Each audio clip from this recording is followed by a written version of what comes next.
Pemirsa, sejumlah wilayah di Jawa Tengah terendam banjir setelah diguyur hujan deras berjam-jam. Perjalanan kereta api jarak jauh pun terpaksa dialihkan akibat stasiun Tawang, Semarang terendam banjir.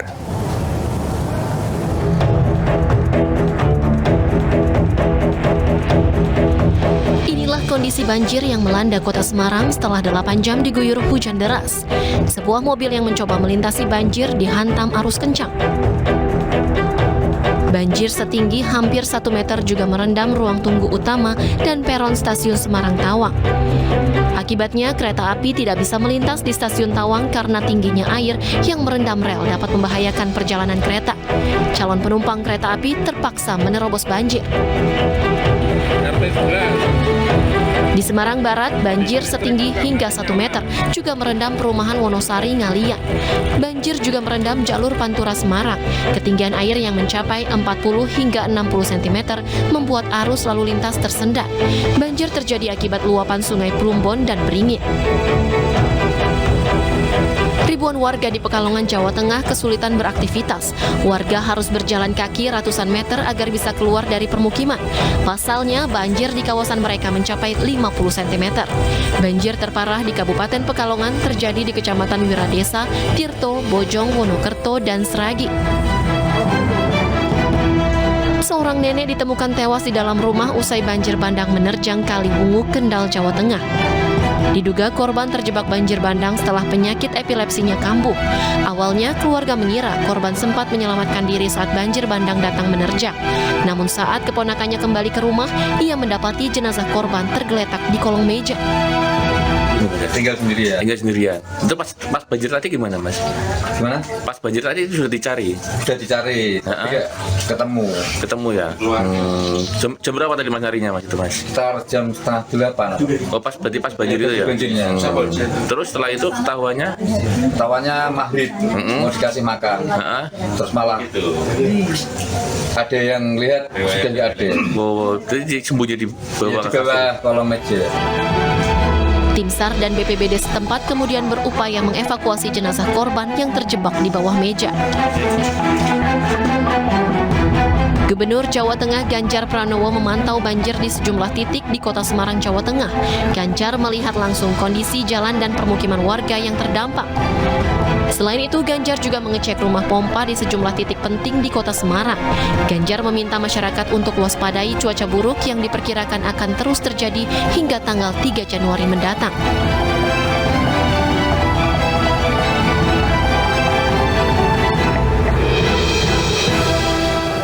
Ya, bagaimana penanganan banjir yang terjadi di Jawa Tengah dan apa evaluasinya bencana banjir yang terjadi ini? Saya akan tanyakan langsung dengan dua narasumber yang sudah bergabung bersama dengan kami. Langsung ada Gubernur Jawa Tengah Pak Ganjar Pranowo dan juga Kepala Badan Nasional Penanggulangan Bencana BNPB Letjen TNI Suharyanto. Pak Ganjar, Pak Suharyanto, selamat petang, Pak.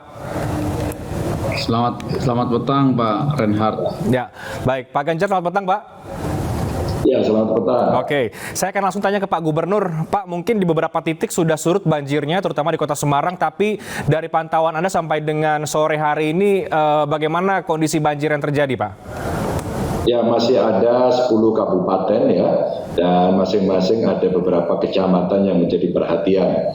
Meskipun di beberapa titik sudah surut, namun demikian tentu saja yang belum selesai akan kita selesaikan. Baru tadi pagi kita rapat bersama Kepala BNPB, BMKG dengan Forkompimda dan kabupaten kota yang ada di Pantura, wabil khusus itu kita hadirkan semuanya untuk merespon persoalan ini, dan tentu saja masing-masing sudah mengusulkan rencana-rencana untuk penyelesaian dan kita akan tampung untuk kemudian nanti kita siapkan sesuai dengan prioritas. Namun demikian yang sifatnya tanggap darurat, tadi kita mendapatkan energi baru, bantuan dari BNPB dan teman-teman aksi. Sebenarnya kalau soal SOP penanggulangannya mereka sudah sangat paham, namun demikian memang dengan curah hujan yang cukup tinggi, rasa-rasanya kita perlu cara lain termasuk modifikasi cuaca yang 2 hari ini cukup menyelamatkan Jawa Tengah.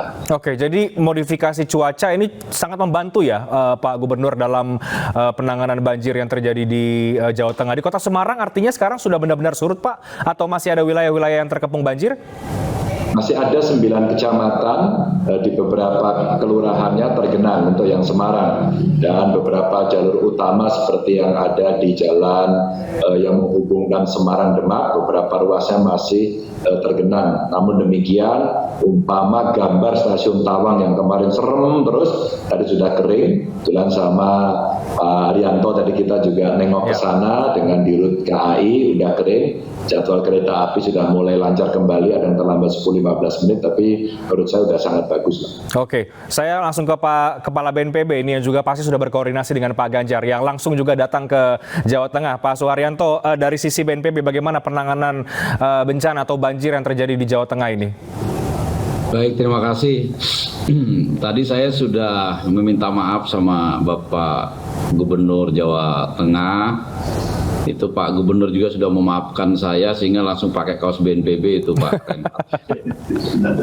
Jadi atas perintah Bapak Presiden kami langsung turun ke Semarang, dan sebelumnya karena memang masih konsentrasi terkait dengan informasi awal. Informasi awal dari BMKG itu yang diwaspadai justru Jawa Barat, itu ada daerah aliran sungai Cipunagara, dampaknya bisa banjir di Kabupaten Subang, Sumedang, dan Indramayu.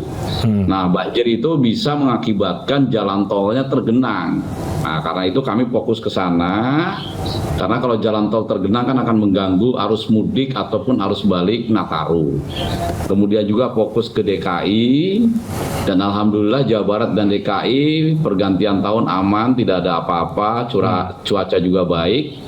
Kemudian kami masuk ke Jawa Tengah, tadi sudah bertemu Bapak Gubernur, dan mulai kemarin Jawa Tengah sudah dilaksanakan teknologi modifikasi cuaca. Itu baru 3 sorti per hari ini. Kita lihat 2 hari ini, dari kemarin sama sekarang cuaca Jawa Tengah khususnya Semarang relatif baik.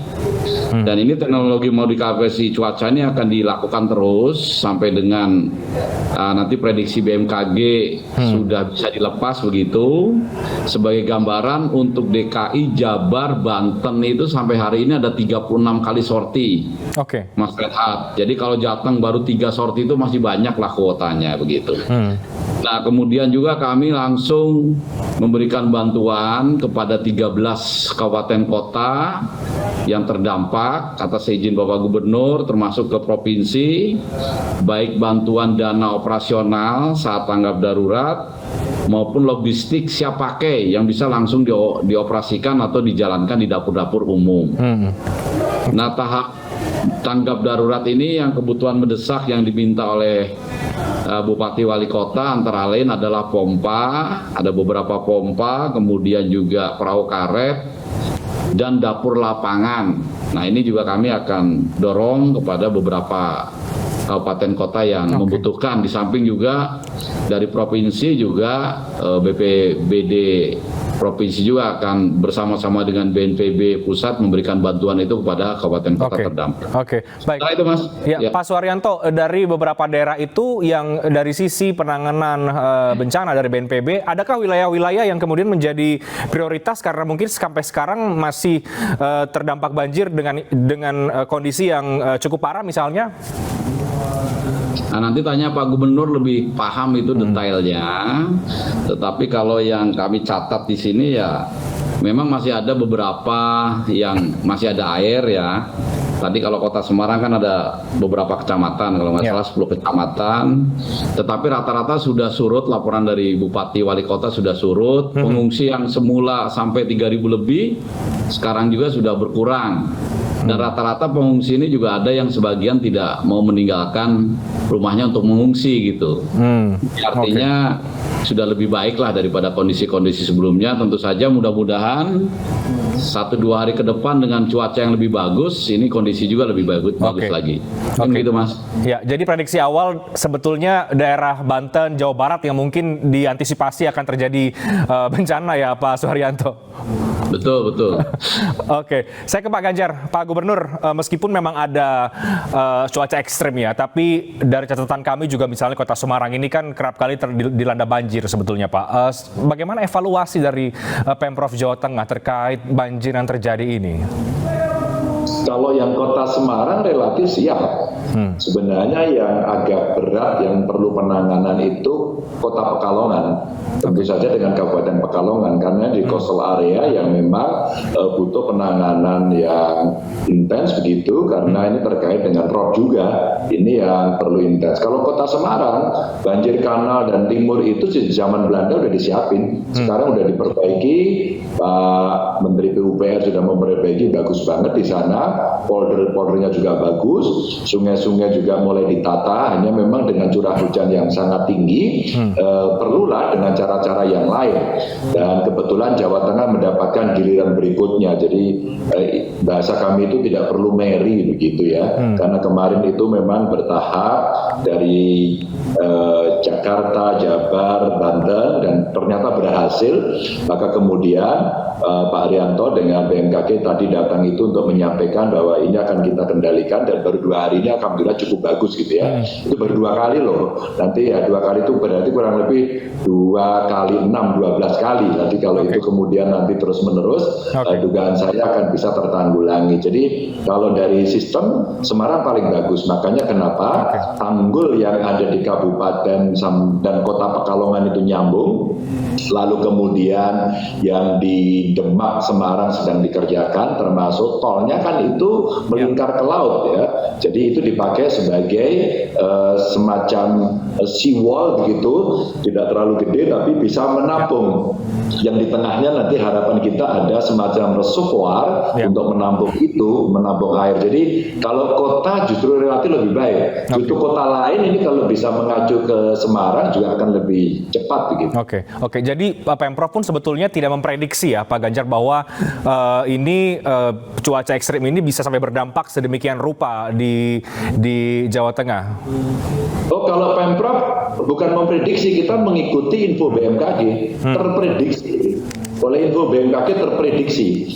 Hanya dengan kapasitas yang sangat besar seperti ini tidak bisa kita tidak bisa. Maka kemarin saya juga ditanya kawan-kawan media, Pak Ganjar, ini apakah tidak diantisipasi dari awal? Sudah, tapi kapasitasnya nggak muat gitu. Jadi ini pasti harus banjir gitu. Kalau mau salahkan saya aja gitu ya. Dan kemudian kita tangani satu persatu dengan kapasitas itu. Alhamdulillah modifikasi cuaca itu begitu kami telepon-teleponan dengan sangat cepat, surat kita siapkan dari BNPB dan BMKG merespon cepat sekali, langsung besok paginya aja langsung dikerjakan dan alhamdulillah hasilnya bagus. Maka efektivitas pompa dengan kondisi seperti ini maka semua berjalan dengan baik. Sangat membantu modifikasi cuaca. Saya terakhir ke Pak Kepala BNPB Pak Suharyanto. Jadi Pak, apa imbauan kepada masyarakat Pak di tengah cuaca ekstrem ini, antisipasi bencana tidak hanya kemudian di Jawa Tengah tapi juga mungkin ke daerah yang lain? Jadi Mas Renhat ya, Indonesia di satu sisi terkenal dengan kekayaan alamnya yang berlimpah ruah. Sumber daya alam ada di mana-mana, semuanya ada. Tapi di sisi lain, semua bencana yang ada di dunia ini ada juga di Indonesia. Makanya Indonesia terkenal dengan sebutan supermarket bencana. Indonesia merupakan salah satu negara dari 35 negara di dunia yang mempunyai resiko bencana tertinggi. Artinya siapapun pemimpin, stakeholder, institusi, BNPB dipimpin oleh siapapun, kalau sendirian menghadapi bencana itu tidak akan bisa. Jadi semuanya harus bersatu padu secara sinergi, pemerintah daerah, pemerintah pusat, media, dunia usaha, dan masyarakat itu sendiri juga harus semuanya bersatu padu dalam menghadapi datangnya bencana. Nah, terkait dengan curah hujan, masyarakat juga harus hati-hati. Ini prediksi BMKG minggu-minggu ke depan ini juga masih tinggi. Kalau tidak perlu ya sebaiknya tidak usah berpergian kalau hujannya sedang tinggi begitu. Kalau hujan lebat berkendaraan ya lebih baik minggir. Kalau tinggal di lembah, kemudian di belakang rumahnya masing-masing ada ketinggian, ada tebing, ketika hujan deras gitu 1 jam berturut-turut, jarak pandang 10 meter tidak terlihat, segera bawa keluarga anak istri sementara mengungsi ke tempat tetangga atau Baik. tempat saudaranya yang berada tidak di dalam lembah. Jadi Seperti berhati-hati itu ya, Pak, ya? tujuannya. Tetap waspada, hati-hati, tetapi tidak perlu panik. Ya, Demikian, Mas baik. Renhat. Baik, terima kasih. Mudah-mudahan penanganan banjir bencana dimanapun, termasuk di Jawa Tengah, semakin baik lagi dan segera surut dan perlu diantisipasi kepada masyarakat akan cuaca ekstrim yang terjadi. Terima kasih banyak Pak Gubernur, Pak Ganjar Pranowo, Pak Kepala BNPB, Pak Suharyanto sudah bergabung di iNewsroom petang sampai dengan kemalaman hari ini. Selamat malam, terima kasih. Terima kasih, selamat malam Mas Renhat. Pemirsa, 2 terdakwa pembunuhan Brigadir Yosua, Ricky Rizal dan Kuat Maruf menghadirkan saksi ahli meringankan. Informasinya kami hadirkan usai jeda.